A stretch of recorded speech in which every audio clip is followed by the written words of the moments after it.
Right, I'll kick off again.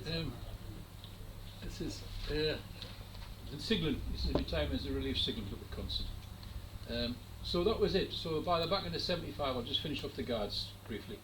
By the back end of '75, I decided that I'd had enough of being knocked about from pillar to post by rough drivers and things. And I used to visit signal boxes as part of being a young guard. And the signalman used to sit there with a pair of slippers on when I was freezing to death in the middle of winter, trying to get a guard's one fire lit. And I thought, this is not a bad job. And somebody said to me, if you want to try to improve yourself on the roadway, pass the block. And I didn't know what they're on about. I thought it was a block of wood. But it's a signalling exam called the block exam. And the best way to do that is to, if you want to, join the signalling grade, which is what I did. So I finished at the beginning of '76 as a young guard, and although I was a bit older by then actually, and I put in for Washington South signal box on the Leam side, and I was appointed to Washington South, passed the signalling school exam, and I spent a year in Washington South. You had to spend a year to get established, but I wanted to get out on the relief because that's where you can make a bit of money on the relief, from what I was told. And the only relief job that was about them days was a vacancy at Consett, and everybody thought, Consett? What the hell are you going to Consett for? You know, there's nothing about Consett. And I got a lot of shit, and there was one fellow said to me, he says, nobody ever famous came from Consett, you know. I says, well, that's where you're wrong. Name one person who came from Consett that was famous. I says, all right, I'll tell you. I says, Matt Navani. He says, Matt Navani? He says, Matt Navani never come from Consett. He says, how do you make that out? I says, you've heard of Matt Navani and his Consett Orchestra? So anyway, I did, and I got it. I got the job, and I come up as relief signalman. And you got a roster, and my roster was Consett North, Carhouse East, Carhouse West, Anfield East, Consett Fell, where the iron ore trains used to come, Beamish, South Peeler. And as I was there, and I think I'd have still been here, but when the November of '79 it was, when it was announced that the works was going to close, so what am I going to do? I've only just got married, I won't be here now. And that was one of the happiest days in my real life, the time I was back here. There was something about, I wanted to come back, and I always say I never left Consett left me, because I had to move on. And as I say, I ended up down Middlesbrough. I live in Saltburn by the sea now, and I think that all started for when this place closed. And then, so I become a relief signalman, and as I say, we used to relieve at them boxes, and one of the boxes in particular was Consett North, and have we got Consett North there, John? Coming up. Okay, yeah, there's the North. Now, this here is a brass plaque which says Anfield Branch, and this was in Consett North. Then it goes, that was a colleague of mine who was interested in the railways, Keith Hunt. He spent 40 years in the railway. Actually got I'll come back in a minute when we're talking about South Peeler. But this was under, in fact, was here. There you go. It was about there, under that block bell. It was under that block bell, Anfield Branch, because it was a brass plaque, and that was under the block bell for the Anfield Branch, which was the branch that was still left in '79. There was other lines, that, as you know, who came out of Consett North. There was the Black Hill branch, so there would have been another block bell there for Black Hill, and that would have had a Black Hill branch, and then you'd have had another one, Lanchester Valley. So these would have been under every block bell that the lines were applicable for. But this one, I managed to get this out of the box before anybody else, and this is a very treasured piece of memento that came out of Consett North. That's the only thing left out of that signal box. Now then, so I'm covering Consett North. This thing here is S&T white elephant. yeah, an S&T white elephant. This thing here was the yard speaker communication system, and I took charge there in '77. And the only way we communicate was the yard inspector rang the signal box. He told us where the train had to go, and I used to go to the window here, pull the window back, and as the train would pass, and what I'd done myself as a young guy a few months earlier, give the signal used to tell me where he wanted the train. Now I was telling the guards where we wanted the train. So I'd shout at the window, van on 1, load on 3, engine up 2, hi, okay. One afternoon I'm on back shift in Consett North, summer of '77. Railway van pulls outside the signal box. Two blokes come up. He says, "We're from Newcastle Telecoms." Ah, I said, "Right." He said, "We've come to service the yard to Tannoy." Oh, I says, "It doesn't work." He said, "Well, where's the speaker?" I said, "Well, that'll be it there." I said, "I've been here a while now." I said, "And the lads have told me that's never worked for, well, I can't remember, donkey's years." So how do you communicate? I said, "Well, you shout at the window." He says, "No, that's not good." He says, "There'll be something why, some reason why it's not working. Where's the amplifier?" I said, "The amplifier?" I said, "I have no idea." He said, "Well, what's these cupboards for?" I said, "Well, there's relays and all kinds of S&T equipment in there. Well, it must be in there." So opens these big wooden doors, and all these newspapers, because he used to hoard newspapers. Sigma, for some reason, hoarded newspapers. And he got all the newspapers out of the way, and in the bottom of this block, this cabinet, was a big glass Marconi radio valve set. And he said, "There you go, that's it, that's what we're for."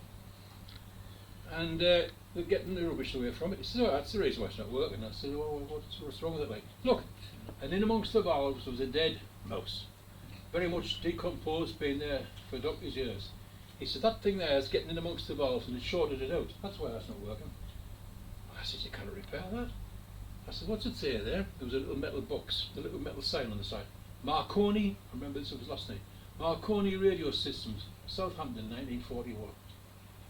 So he took it away, and he said, "We'll have this repaired and we'll be back here shortly."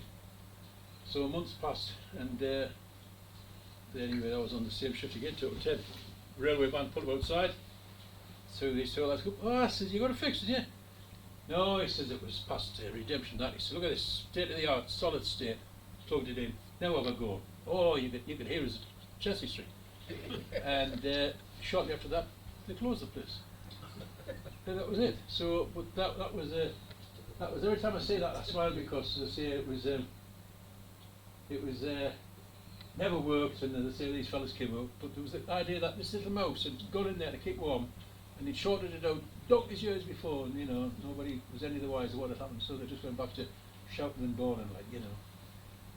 Anyway, never mind. So that was Consett North. There were some real characters up here in them days. I mean, they've all gone now. There was one fella called Vic Bicknell. I don't know if anybody's heard of Victor Bicknell before, but he'd been at Consett North, and he moved up to Carhouse West, and it was quite hot in the summer of '77, not as bad as '76.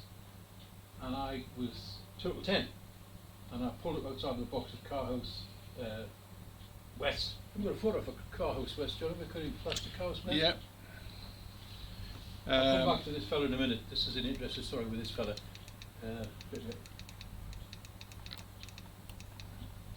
It's east. The east side. There you go, there's the west. Well, there again. There's the west. It's near enough. That was the west. And just interesting, we're not getting back to what I said before about the coal going to the fell sides. This is the way we went. In fact, you can see it there now. There's a 21 tonner loaded. Got a load of coal in. That's been brought up from one of the pits, and he's on his way down there now to put it straight into the furnace, I dare say. So anyway, Vic was at Carhouse West, and I pulled up outside. You can't believe that place was over there. I mean, there's a bypass there now, and there's a roundabout. It's sad how things change. But anyway, I went across the track, and it was hot day, and I remember getting upstairs, and I says, "Bloody hell," I said, "I'm sweating, I'm really, hot." And he says, "Hot?" He says, "You don't know what heat is." I says, "Well," I says, "It's hot."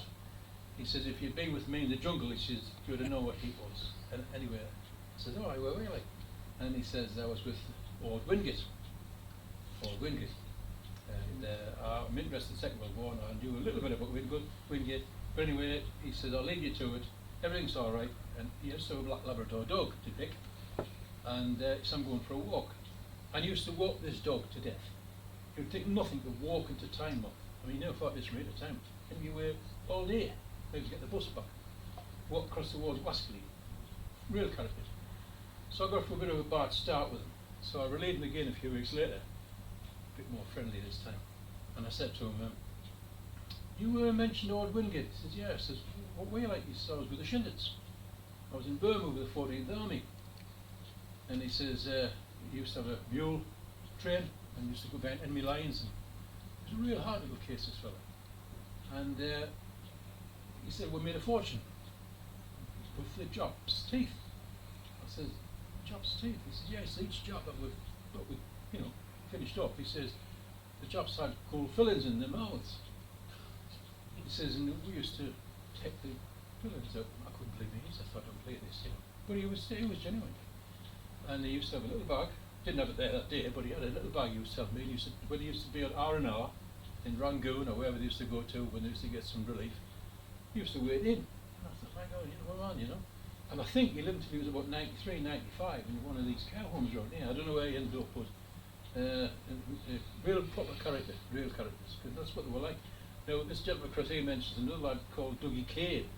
Dougie Kay was at Carhouse West as well, and Dougie was one of life's characters as well. There was a signal inspector came one day in from Newcastle, and when these signal inspectors came, you really had to be on your mettle, But anyway, Dougie was one of these fellas that it didn't bother him whether he was a signal inspector, and he says, where are you going to? I said, well, I'm going to be there. He said, 12 o'clock, my wife's got me dinner on the plate. He said, well, not today, not. He says, you're here. He said, well, still got to be dinner. He says, you look after it, I'll be back in half an hour's time. It's the sort of thing he said, he wasn't bothered, At Anfield East, there was two signalmen there, Jimmy Reynolds and Alan Armstrong. You've heard of the actor Alan Armstrong? Well, from what I gather, it was Alan Armstrong's uncle, who was also called Alan Armstrong. And Jimmy Reynolds, little Irish fella, he was nearly killed. Can you go to them pictures, John, where the box gets nearly demolished at Anfield East? Anfield, yeah. Yeah. I'll show you this. This is an interesting picture here. Come on. Gone too fast for it. So I'll just tell you about Jimmy.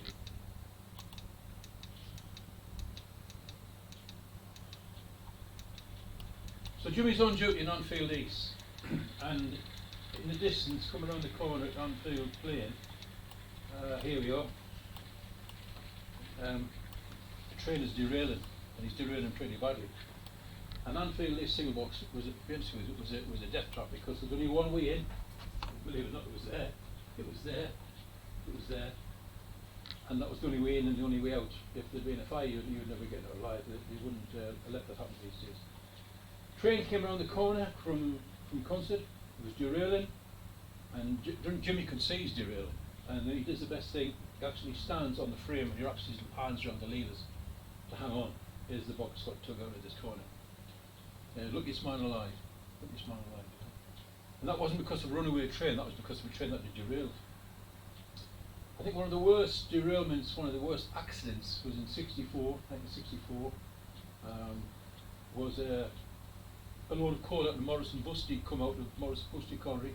The branch line was just this side of the cabin, and he'd gone into the run round on what was the previous old Stanton Tyne railway. And there you go. Sorry. There. This was the start. This was the previous Oh, yeah. route. This was the previous route. This was the new bit that put in later on. But in here, the trains used to go in and run round, and he'd gone in there. This train run round, and we used to be on bonus them days. Mineral guards and drivers were on bonus. So you ran around like a headless chicken, because if you could get back to the shed in time and you booked every movement, you were on mineral bonus. And that used to be sometimes as good as a week's wage, mineral bonus. So everybody was running around. It's health and safety. I don't think so. Or as much as we could. We tried to work safe. Obviously we didn't work safe, but I mean, it was a different world them days, you know that anyway. So he gets in there, and the fireman uncouples the engine, and the guard thinks the fireman's put some brakes down, and the fireman thinks the guard's put some brakes down. Nobody's putting brakes down. And these points should have gone back to set to derail, to protect this line. These points weren't set. They were set just as he'd gone in. The wagons buffered up. And before the signalman could stop it, they were coming past here, 14 32-ton coal wagons. And they were on the way down the bank towards Beamish. A South Dock crew had only gone down a few minutes earlier, down to Beamish. Beamish says Beamish. This is coming out of the tunnel heading toward. This is the east side of Beamish. So this train, for instance, is standing down here, he's standing down here, the empty train, the South Dock crew. Tommy Waller was the driver, Geordie Millie was the fireman, and Chris Redpath was the guard. Chris Redpath's round the tunnel there, which is a steep cutting. He's sitting the guards on. The wagons ran out of Anfield East, and they were timed to the point of contact between Anfield and East at 82 mile an hour. How they kept on the track at the other side of Sandy Level, nobody ever knew. They should have come off there, but they didn't. The adhesion must have kept them rolling round, down the bank, fully loaded coal, run into the back of this. He was actually standing at the other side. There was a signal at the other side of that tunnel. And he was standing there. It would have made no difference where he was standing. He could have been standing further down. From the minute they had left Anfield East, Chris Redpath's fate was sealed. He came down, he hit the back of the van, and the line was closed 3 days. Redpath was killed straight away. In fact, I was told that the only thing they ever found him was his foot. Now, I don't know if that's true, but there wouldn't be much left anyway. And he would never actually know what. He might have turned around at the last minute and seen what was coming, but that would have been anyway. The 37, the class 37, that was the front of the train. He was pushed from where I got 2 or 3 engine lengths, and they've got 65 foot long, these engines. And I didn't realise later on actually that the driver, this chap called Tommy Waller, was a distant relation to me through one of my uncles marrying his sister. And I remember him coming to his sister's funeral. He had this surgical collar around his neck. And I found it later on, because he was the driver, it had caused massive whiplash, you know. So the Consett branch had to be checked with the greatest of respect. And that's Beamish for you. I love working in Beamish box. Have you got a photograph of Beamish, John? Yeah, there'll be. I haven't had it. There we go. This is where the station was still. But yeah, this chap here, he was called Les Hall. This was Les Hall. He was a nice chap, Les. We had 2 regular blokes working in Beamish, Les and Reggie Ashford. Regimental Reggie, being a military policeman during the Second World War. He was a real character. So we'll go down to South Pale, sure. We'll go to the drill on the South Pale, John. If you can, please.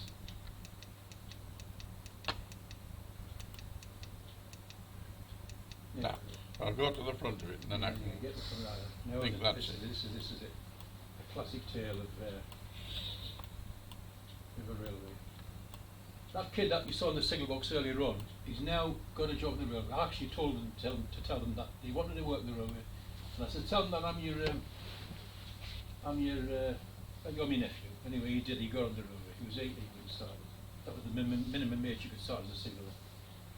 He goes on the block class. He passes out, and his first job is South Peeler, the signal box, which is just there. We'll show the box now. The second into his shift, he's got the. As you can see now, this is not the old iron ore train, this is the new Wrecker 100 tonners. These are the Wrecker 100 tonners that came up in 76. So he's been to Consett, he's been on the gantry, the new gantry that the lads put up there. He's now on his way back down to Wrecker. He's just about taking the route now over to Washington. He's not going to go down towards Ocean Junction, towards Tiny Yard. He's now going to go down to Washington by what we call the Harrington branch, through Binnick Lane.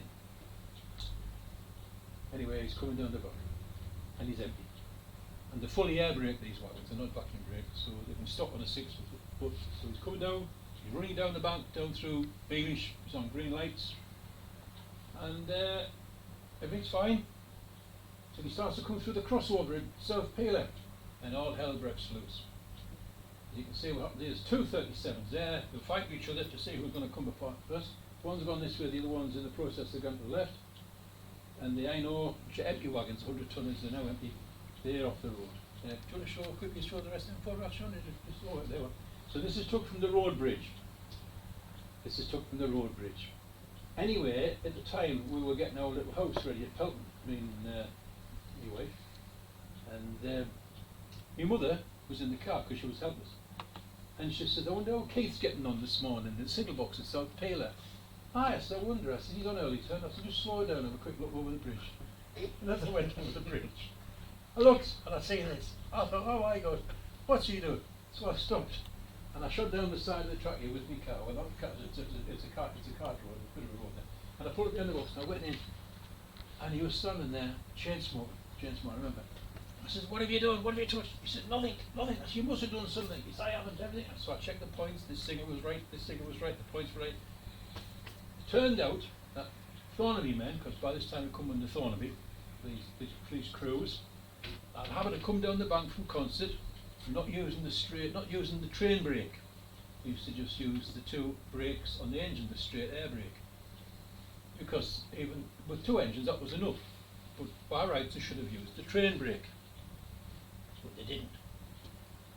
And by using the straight air brake, that length of time coming down from Consett, they burnt one of the tyres off on the, I think it was the second engine, the first bogie, the second pair of wheels. And the tyre had come off, and as it was running on plain line, we were alright.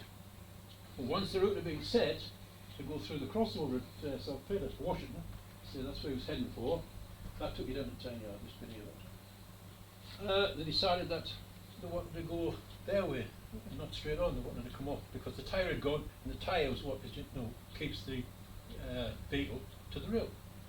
And that's what that happened. It happened because they would come down just using the engine brakes only.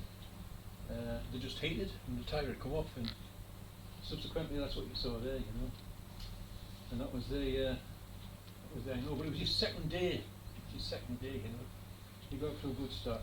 But so it wasn't his fault then? No, not at all. He was totally cleared of anything like that, He actually thought that the engine was going to come and not demolish the box, as you can imagine, because when that first photograph, you see that first picture there, you can see this class 37, and it's damned us to get across to the box leg, and take him out, South Peeler, there was a character in there called Raymond Thompson, and Raymond had been in the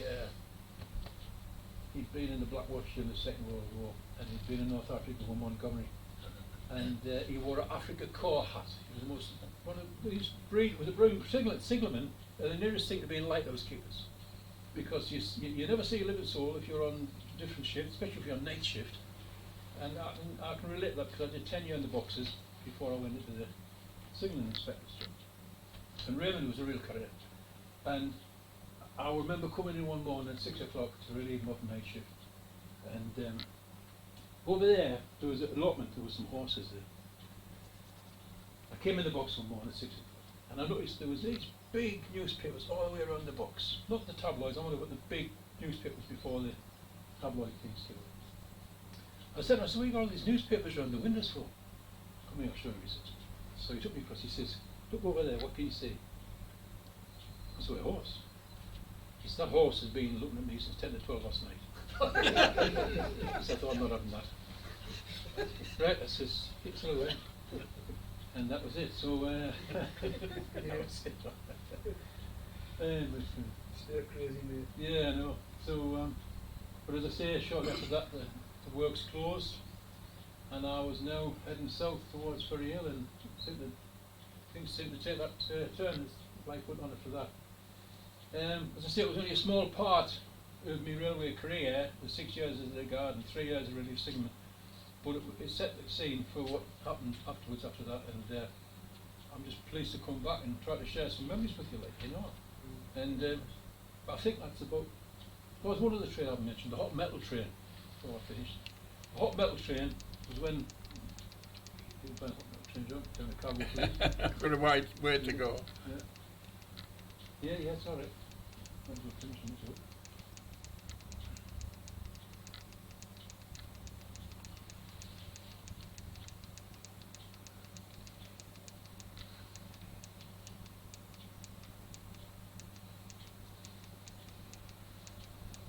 What I was looking for, that's the fact that derailment next every night with the law.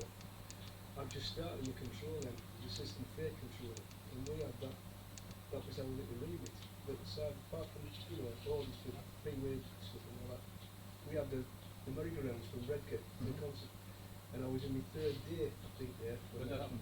And I thought, what me? No, I had no to deal with that. no. There you go. Hey, no, here we go. No, this is why I was feeling at me death here. You lads knew this, that was the Steelworks. When we needed a bit extra metal, molten metal, I think it was because when the furnaces were shut down, I think, wasn't it? I'm sure it was. Directly used to send your hot metal in the torpedoes. And this is the hot metal getting prepared to leave cargo fleet. There it is there, hot metal. And you correct me if I'm wrong, but I think it was a minimum of 1,000 degrees centigrade. And the orders were it had not to be stopped from the time of the cargo fleet to the time it got to the law yard under any circumstances other than, a derailment or accident or thing like that. So it left. You never get a safety case for a train these days. What are you going to do? We're going to hot metal between Middlesbrough and Consett. I don't think so. But that was the sort of world that we're in them days. We needed to do these things. Not that we are now. And so the hot metal, he has 2 engines on the front, and it's 1,000 degrees centigrade. And he has massive special instructions. But don't just let it out on the main line. It cannot pass. Another train cannot pass it. It has to have the opposite line blocked all the way to Consett. Imagine what that was like, trying to block the opposite line. So there were special belt signals for it. It was diverted it was booked via Stillington, which is through Sedgefield, down the Leam side, through Washington, and eventually it got to Consett. There's 2 torpedo cars there, where it was into the low yard, where you lads were waiting with the pilot engines to take it straight into the works. There you go. I've just been there this morning with Gary, my mate there, and I've got some photographs that I took. In fact, they're in that white envelope there. And I can still see that. When I was there this morning, even though it's been backfilled and all that's gone, so I was there and I worked there both as a guard and a signal.